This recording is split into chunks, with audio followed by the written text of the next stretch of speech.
Let's do some long-term Mylar bag storage.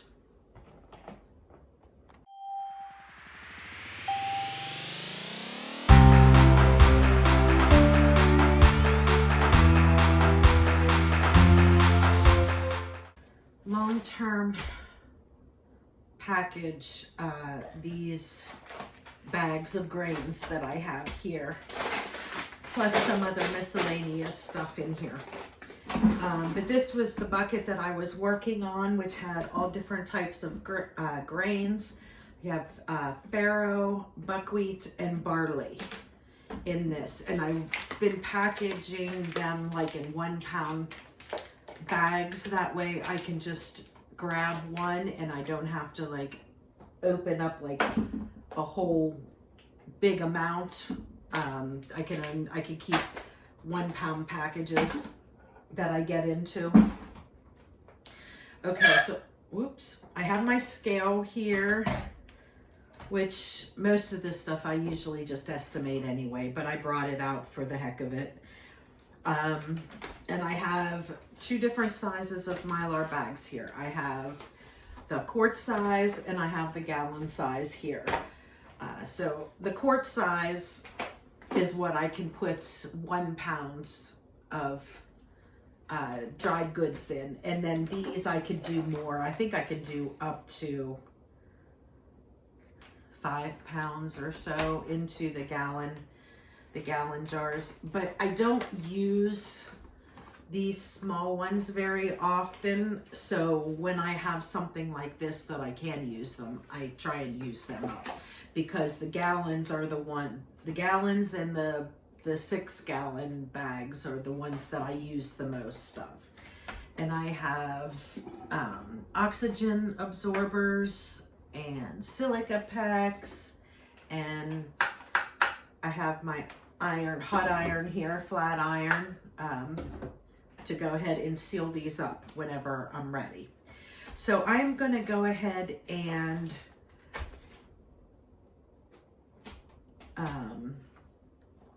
start working on these. Now this is a 2.5 pound, so I'll just split this up. You know, it's 2.5 pounds, but I'm just going to split it into 2, and I'll put like 1.25 pounds on it. Okay.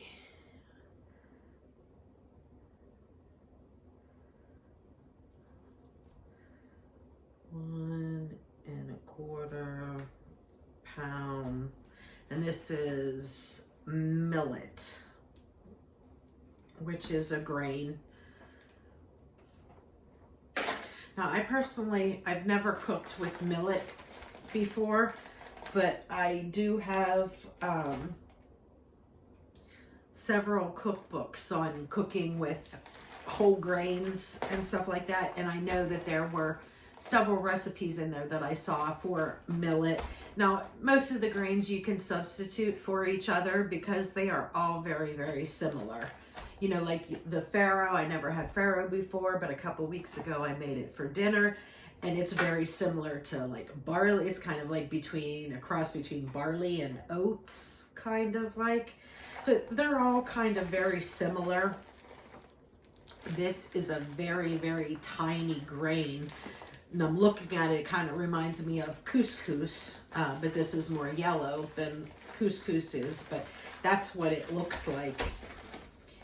But when I saw it at the Amish store, I remembered that when I looked through my fresh grain recipe book, I remember there being millet, and this was at the Amish store and it was on sale, so I went ahead and grabbed some. So I'm just going to divide it into these 2 bags here.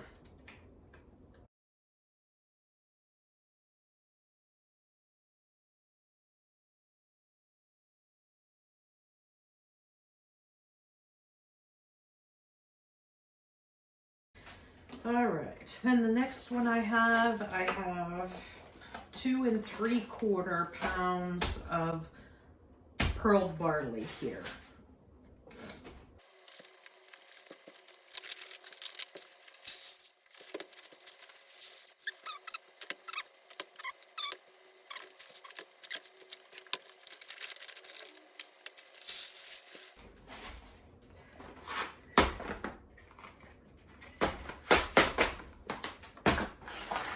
Okay, there's barley.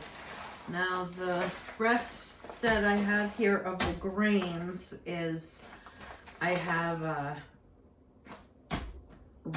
hard red wheat, which is used to make breads. Your soft white wheats are more used to make like your pastries and pie crusts and stuff like that. But your breads, you want to use your harder wheats. So this is, okay, what do we got here? We have 8.5 pounds.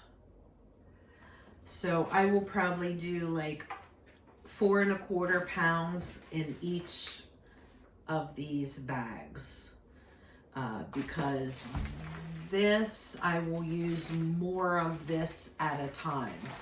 Like when I use, if I use millet or I use barley, you usually only use a cup or half a cup, you know, depending on your serving size. But like a family of 4 would use a cup of barley. So that is why I keep these in the smaller. There would be like 2 servings in here because there's probably 2 1/4 cups or something in there. But your flours, you would need to use more of that at a time. So I'm going to go ahead and put 1 bag in each of these. So it would be 4 1/4 pounds of hard red wheat.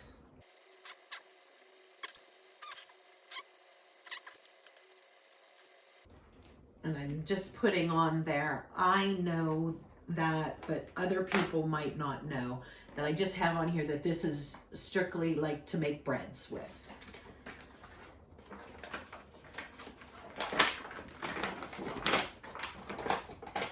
So if I would have to send somebody down to get me a bag of wheat berries to make bread, they will see on it that this is to make bread.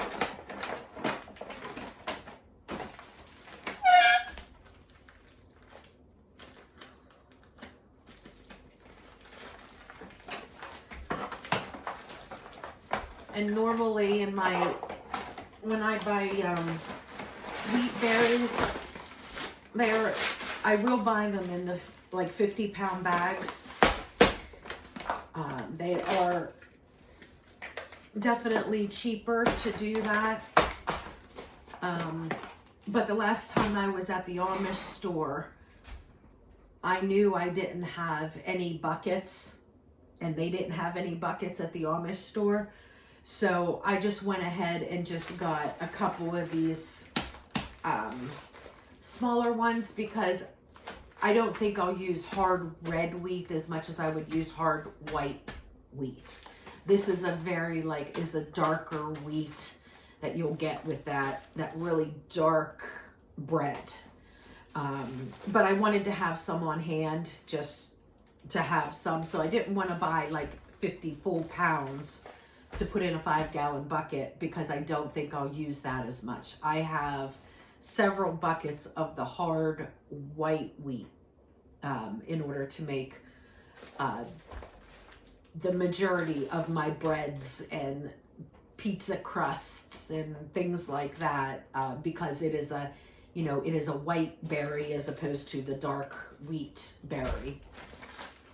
So I have a bunch of that, but I just wanted to have just a little bit, just to have it. And because I saw it there in the little bags as opposed to having to buy it in a 50-pound bag, I thought that was perfect.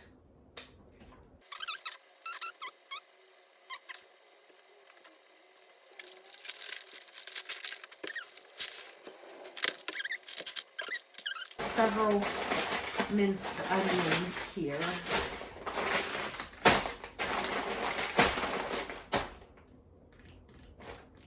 Okay, so these will be 1 pound of organic minced onion.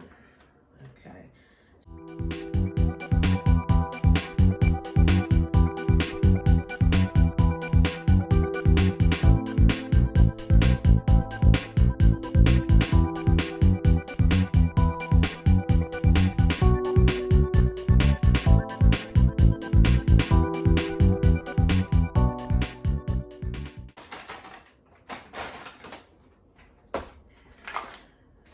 Okay.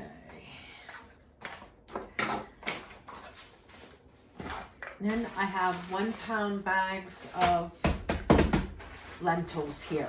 I'm going to go ahead and repackage these as well.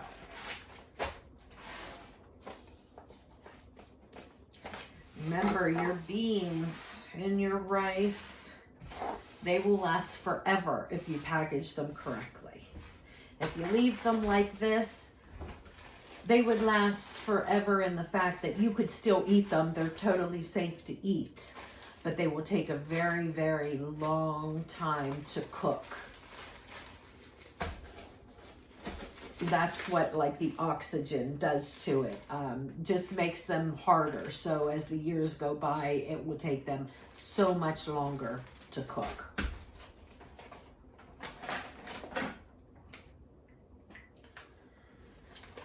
But you get that oxygen out of them, and you open this bag 20 years from now, they're going to be just like you bought them from the store. So these are 1 pound bags of lentils. 1 pound lentils.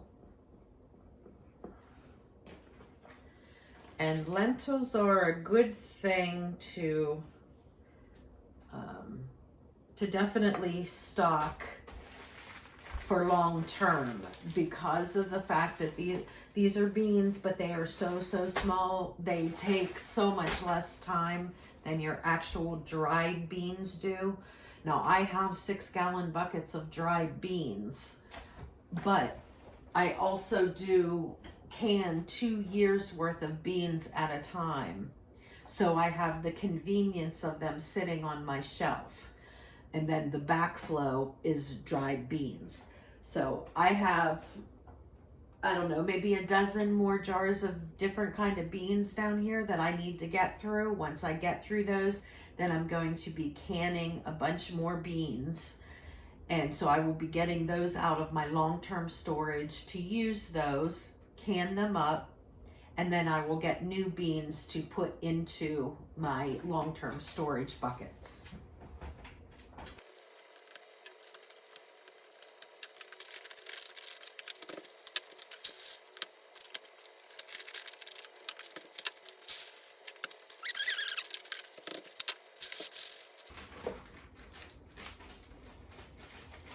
Oh, and I did forget. What I like to do is when I use like these little bags, I like to put the bag in with it as well, just for cooking instructions, if somebody else is cooking.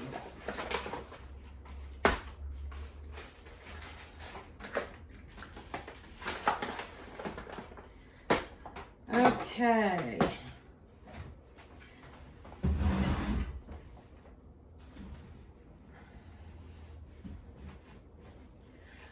All right, and that's it, folks. Now I need to go ahead and seal them up. They are all labeled, and I need to get oxygen absorbers in them, and then I need to seal them.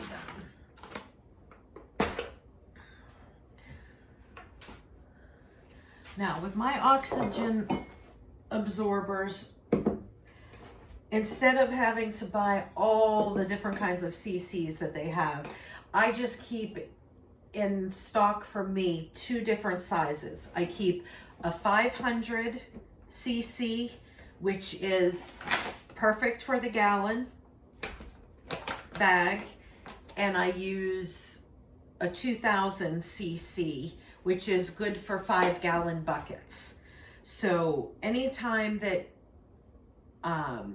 like if I use a 6-gallon bucket, these are all individually packed in here, but if I was just dumping into the food grade bucket, I would end up using a 6-gallon bucket. You need 3,000 cc's. So I would either use two 2,000 cc's or use a 2,000 cc and use two 500 cc's to make that 3,000 cc's oxygen absorber.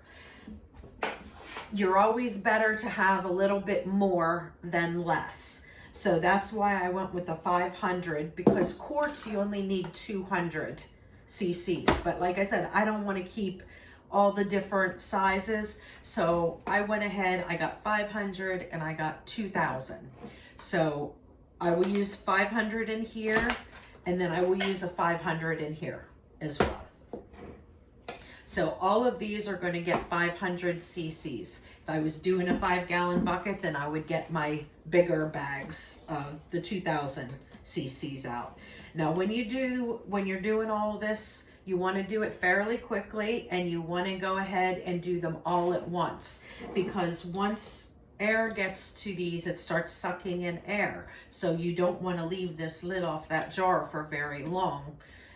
It's not instant. This takes 10, 20, sometimes even a little longer to suck all the air out of it. But you still don't want to leave it, you want to leave it out in the air as less as possible.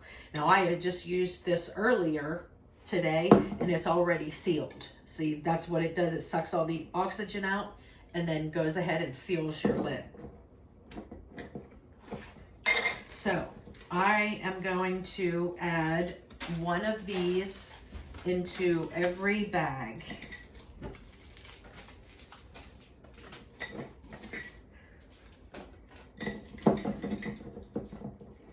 And then I'm going to go ahead and quickly seal that back up. And I am also going to put silica packs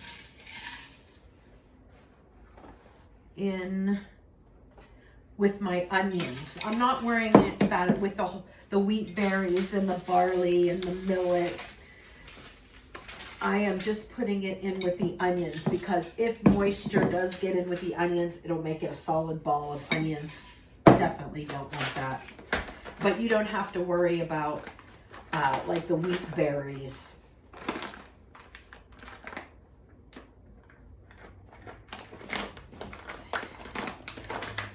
Turning into a solid ball. You won't have to worry about that.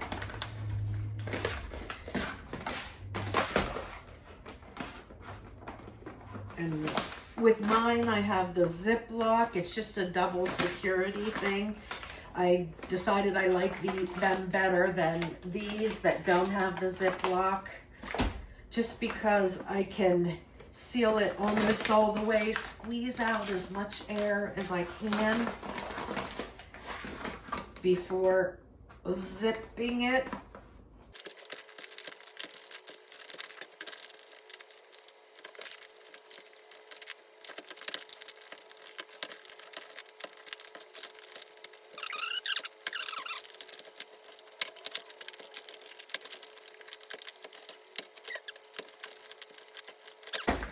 Now all of these are Ziploc sealed, but I do need to go ahead and use my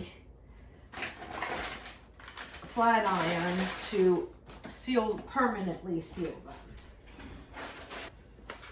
And all of these bags, I think I've showed you before, they do have this little notch here that will make it easy. Like once you seal this, you could rip that and get to your Ziploc here.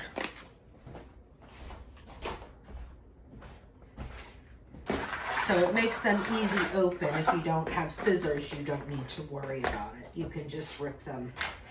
So I'm going to go ahead and seal all of these up. You just want to hold your flat iron on there for about 10 seconds. and it will melt together and seal.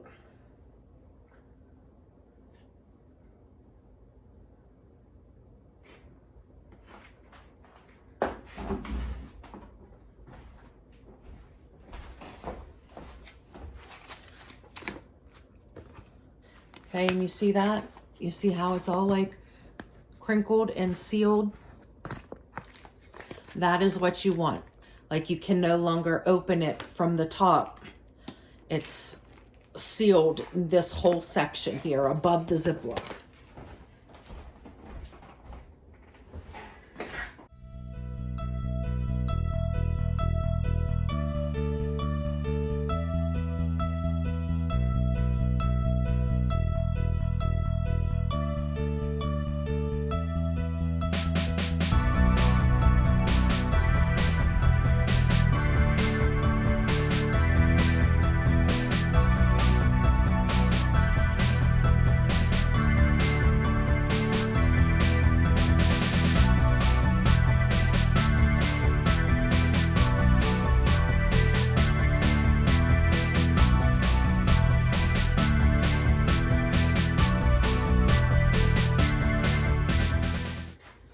Okay, there we go.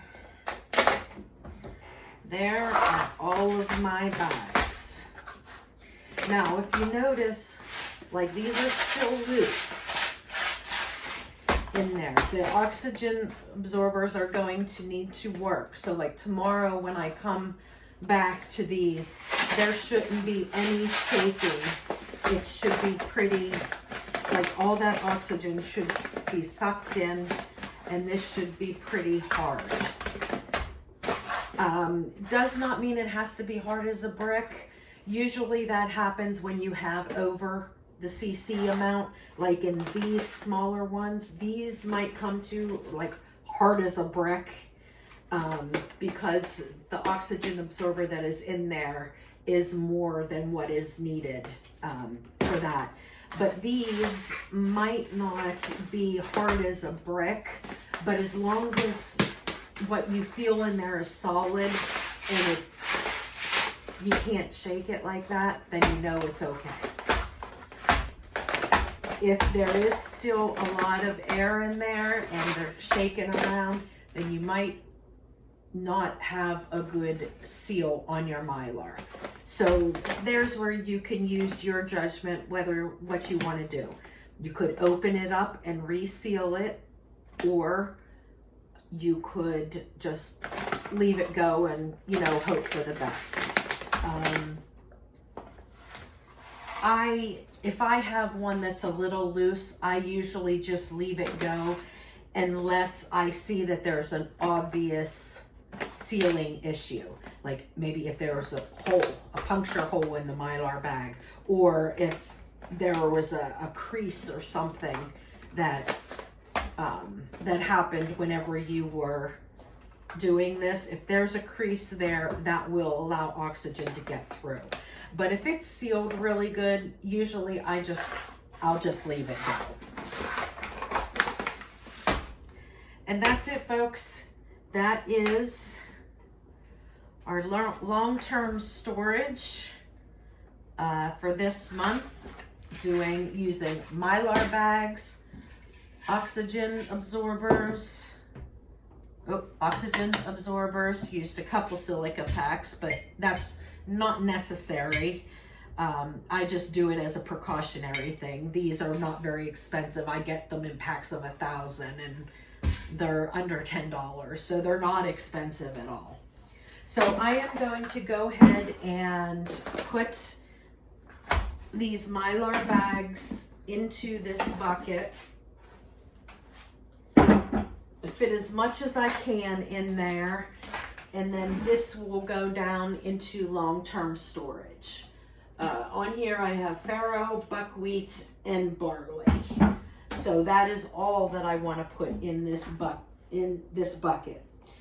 Buckwheat is already in there. I got a 4-pound bag of buckwheat in there. And then we got barley and we got farro in 1-pound bags. So I'm gonna kind of play Tetris and fit these in. Now these already have the air sucked out, so I'm putting these on the bottom because they are pretty much squished to as small as they're gonna get. These will get much smaller.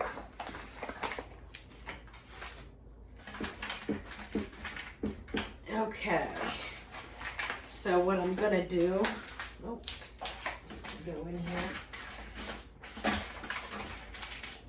is I'm gonna try and flatten these as much as I can, because if I flatten them, I'm gonna be able to stack more on top of each other inside this bucket. Right in the center, I can just stack them up.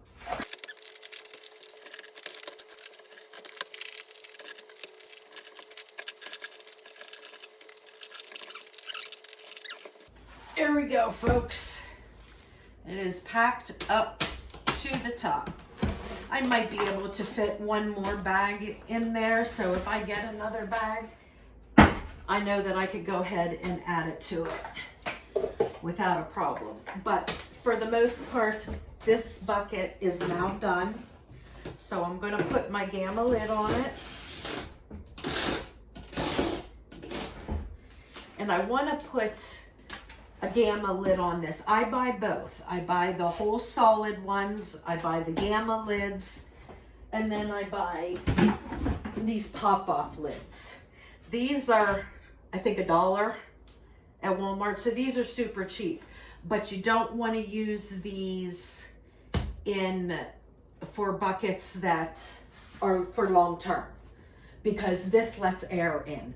I only have this on my sugar up here just because I get into that often, and that's why there's like clumps in there as well, because air does get in there. And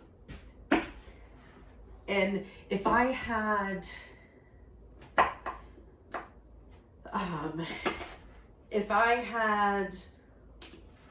all beans, all one kind of beans, like 50 pounds of beans or 60 pounds of beans, whatever would fit in here inside a Mylar bag, I would use one of the hard cord lids, the ones that you have to pound on. That'll last forever. But because that these are individually packaged in those 1 pound bags, I want to be able to go ahead and get in here and pull out one and not have to worry about pounding a lid back on. I can just wind it right back on. So like, it's up to you on how you want to do it. I prefer to have all Gamma lids on mine just because they are easier to get in and out of, but they are more expensive. They're like twice the cost of the solid ones that you pound on with a hammer, but I do have some of those still, and I just put those on things that I don't plan on touching. Like, I definitely would not put that on this that had the 1 pound bags in there. I would, okay, so this is hard red wheat berries. Now, like I mentioned, I don't really plan on using this that much. So that's why I didn't want to get a whole 6-gallon bucket full of hard red wheat. But what I did was, these are in 4 pound bags. So I will put these in a 5 pound bucket, but I will mix it with other stuff. So on the label would just be like that one there. I would put hard red wheat and whatever else I mix in there with it. Whether it's wheat berries or whether it's, but I will put this in another 6-gallon bucket, but I will put it in with other things. So I will put on the label what all is in that bucket. I just know that I will be using hard white wheat 99% of the time, you know, for like pizza crusts and breads and stuff like that. And then I always put the year of when my 6-gallon buckets were done. Like this was all done 2023. So I put that year 2023 on here. So when we go and do my tour, you may have already seen the tour of the downstairs long-term storage when this comes out. I don't know what order everything is coming out at this point, but on them you will see that I have a year. There are some that have 2017. There are some that have 2022. There might be some that's like 2010. They all have the year in which I had put them in those buckets, because I know everything that is in a bucket has a minimum life of 25 years. Now, does it go bad? No, it doesn't go bad, but as long as it's stored properly, you're guaranteed 25 plus years. As long as I have these, I'm going to have food stored wherever it is that I am. For me and my family, I will have food stored.